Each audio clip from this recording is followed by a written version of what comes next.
Hi guys, রিকমন স্টোরিতে তোমাদের সকলকে ওয়েলকাম।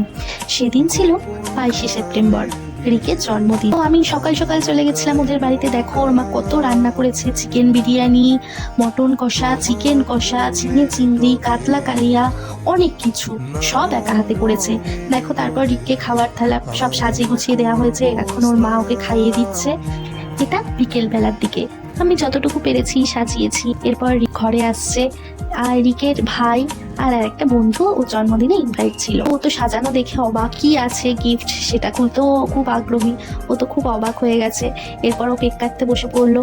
এবার আমরা সবাই ওকে চিয়ার্স করছি হ্যাপি বার্থডে বলে। মামুনি আসলো, এটা ওর মা, আমি মামুনি ডাকি। তো ও খুব মজা করে কেকটা কাটছিল। তো এই কেকটা নিয়ে একটা গল্প তোমাদের বলবো। কেকটা কিন্তু সম্পূর্ণভাবে আমি কাস্টমাইজ করে, যাকে অর্ডার দিয়েছি, আমার ডিজাইন কেকটা আমি সম্পূর্ণভাবে। দেখো ওর ভাই ওকে পুরো একদম স্নো স্প্রে দিয়ে পুরো ভূত বানিয়ে দিয়েছে। এরপর ওর কেক কাটা হলো, ওরা সবাইকে কেক খাইয়ে দিচ্ছিল আস্তে আস্তে করে। কেকটার টেস্ট জাস্ট অসাম।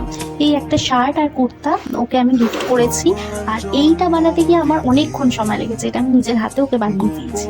আর এই সমস্ত চকলেট, বিস্কিট, চিপস এগুলো গিফট করেছিলাম। ওর জন্মদিন 2024টা প্রত্যেক বছরই যাতে মেমোরেবল থাকে সেটার চেষ্টা করি। বাই গাইস, অন্য একটা ভিডিওতে তোমাদের সাথে দেখা হচ্ছে। কিচ্ছু চাইনি আমি আজীবন ভালোবাসা ছাড়া।